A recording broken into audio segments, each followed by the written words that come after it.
Today is the happiest day in 2020 garden season.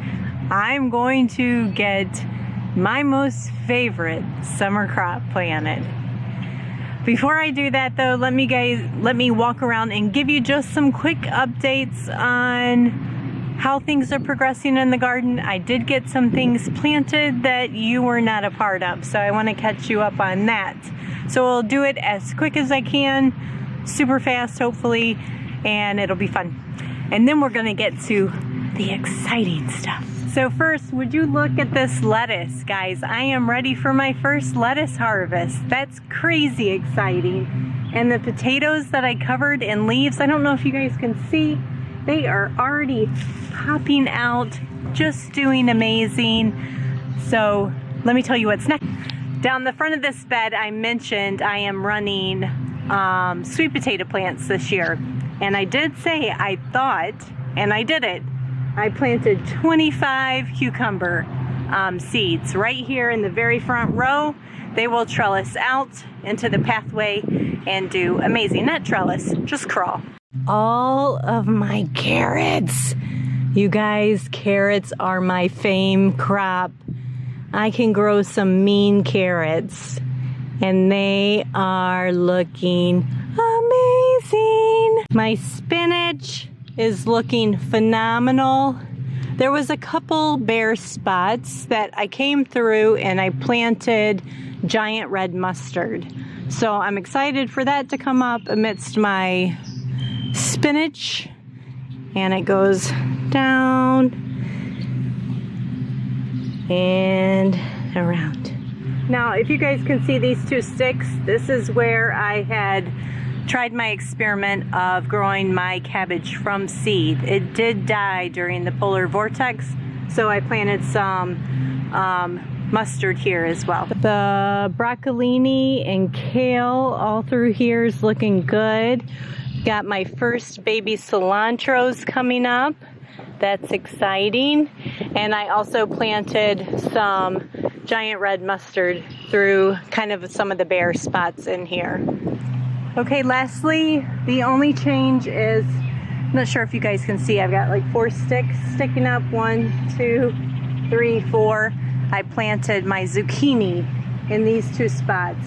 My tomatoes are gonna run down this row, and I'm hoping this year to be able to grow my zucchini vertically, so to save walking space and things like that. Okay, lastly, I told you guys when I come out to the garden, I'm gonna check these slug traps and let you know how they're working.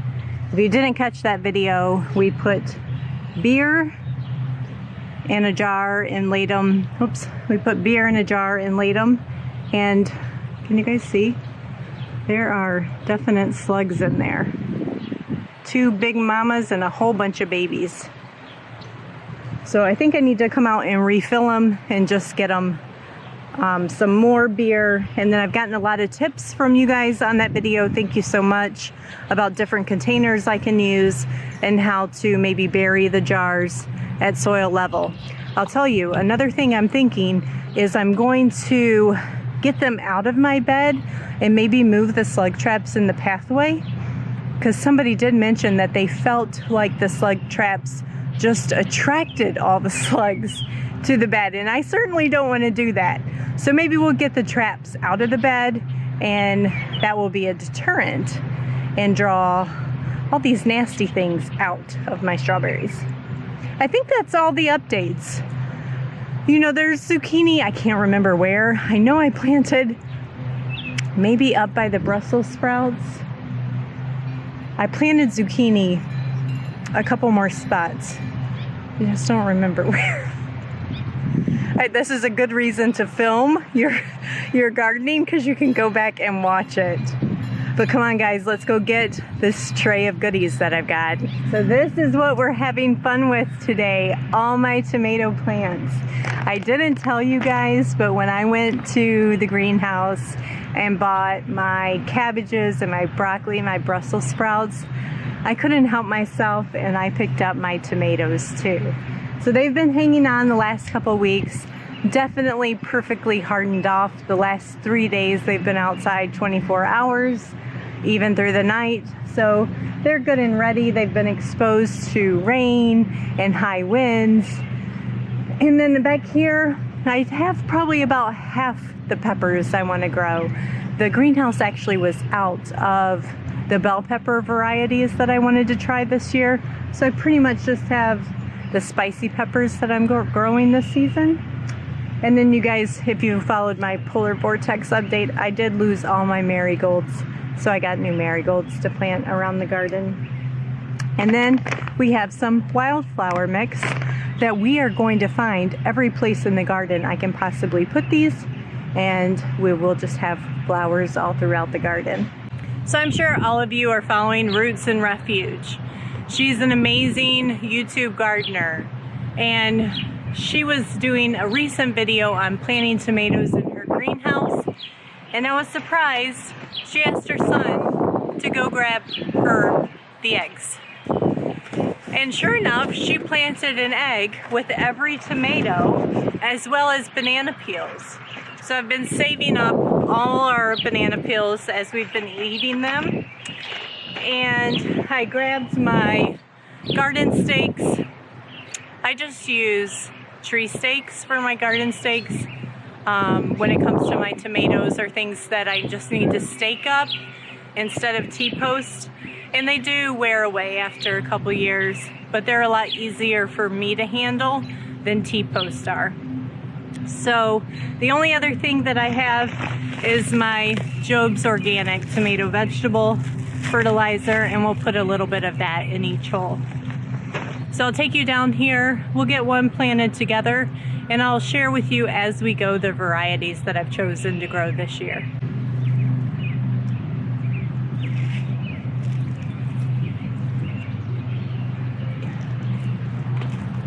That's how I do them. I just hang on them, and my soil's nice and soft, and they just stick in the ground. So this is pretty sturdy. So I think I have 33 tomato plants. Last year I grew 30, and it was the first year I ever successfully grew all my own tomatoes to meet all my family's needs with respect to canned tomato sauce, spaghetti sauce, salsa, basically soups, anything that needed tomatoes.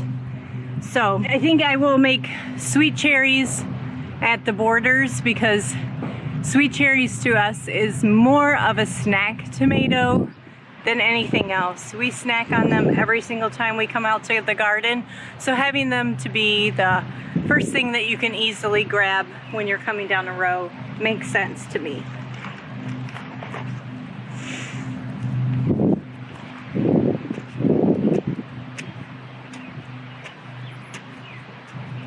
I'm a good, I would say, 6 to 8 inches down.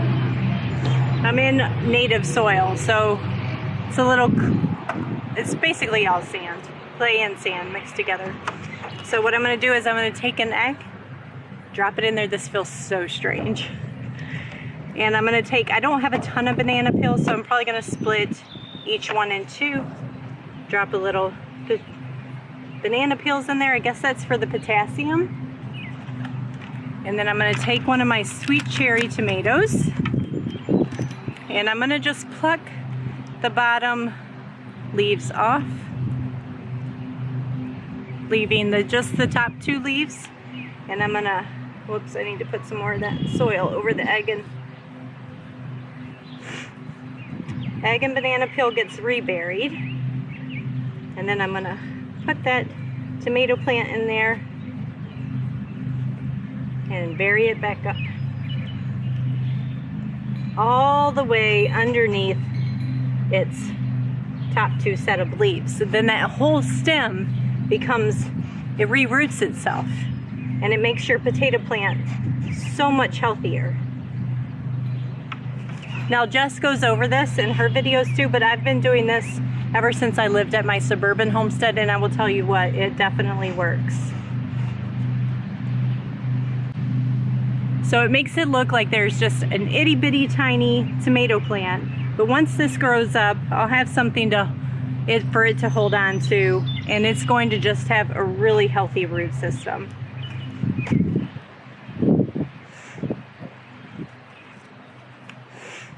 All right, so I'm gonna keep doing that with my sweet potato or cherry tomatoes.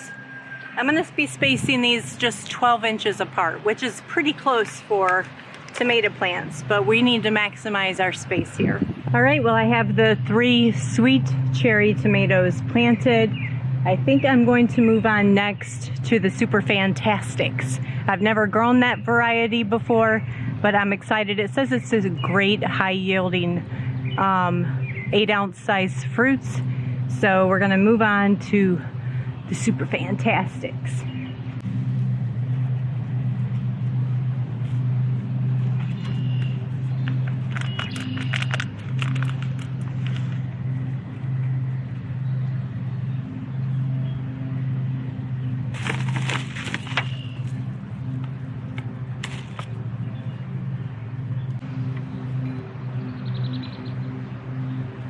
Okay, I'm planting, I had 4 health kicks. This is my last one. And I just wanted to show you guys how much good top, not really, I don't think you'd call it topsoil, good earth I've been able to build.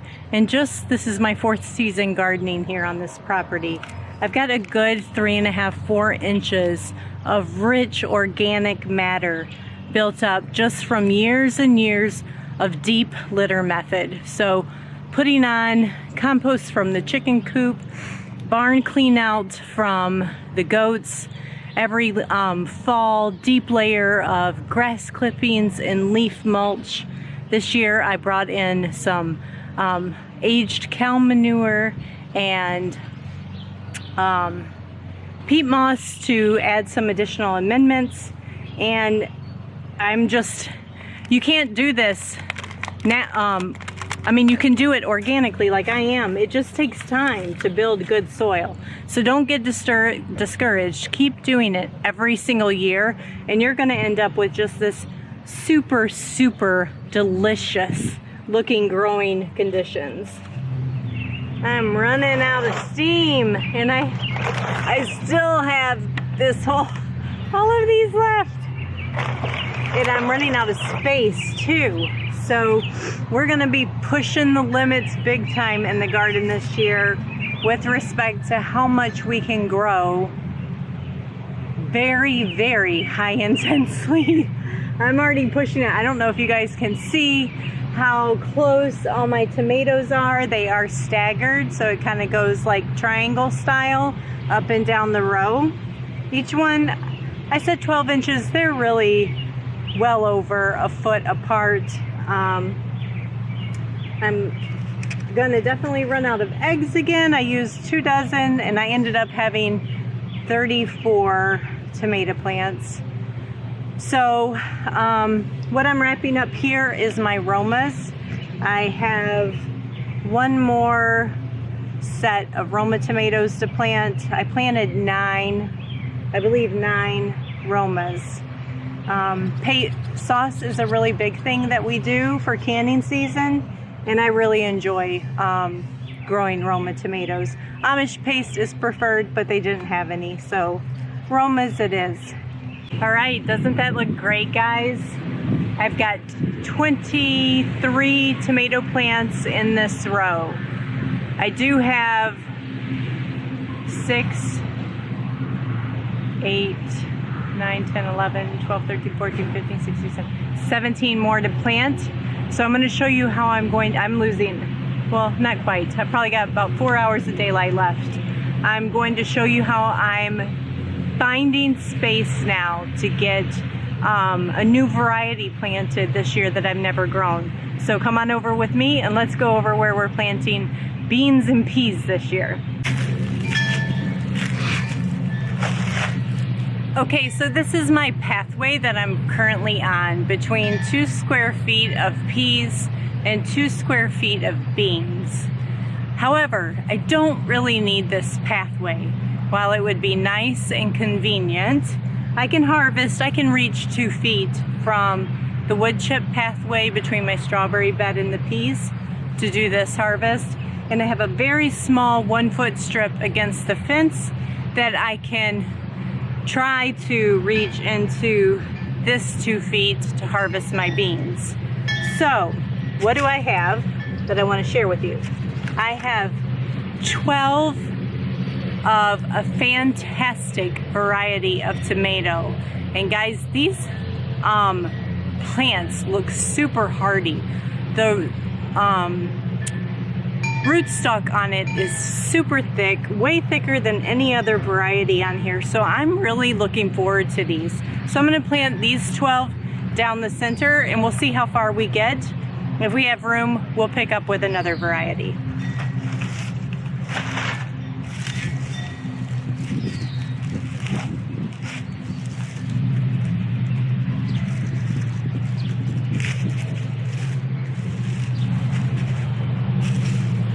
So I got 9 Fantastics planted, and I'm a little more than halfway through the row, and I found yet another new variety I've never grown before. I teased Dan and said, hey, they named a tomato after me. It's called Fat Mama. So I think I have 6 Fat Mamas, so that's what we're gonna finish the row with.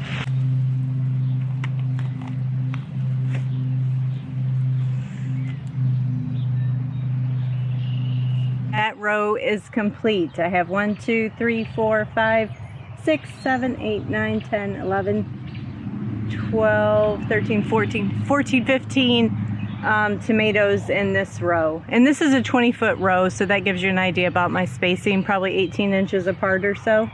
And I wrapped this row up with a golden cherry tomato. Again, so I have started with a sweet cherry over there, golden cherry here. Good snacking as you walk through the garden. Now I do have 3 Cherokee purples, first time growing Cherokee purples, that I need to find a spot for. I'll probably put one here at the end of my lettuce bed in the middle of the pathway, if you guys are familiar with that. I am going to put one in my fire pit. Todd thought it would be a fun idea if we planted one behind our chairs where we sit at, and I have another golden cherry, so I could probably plant that there. But I'm not going to bore you guys with that. You can come back and see that in one of my garden update videos. I am not going to get to planting the marigolds or the peppers tonight. Mama's tired, and I'm ready to take a break and sit down for the day. So thanks guys for watching. Happy gardening where you are, and talk to you guys later.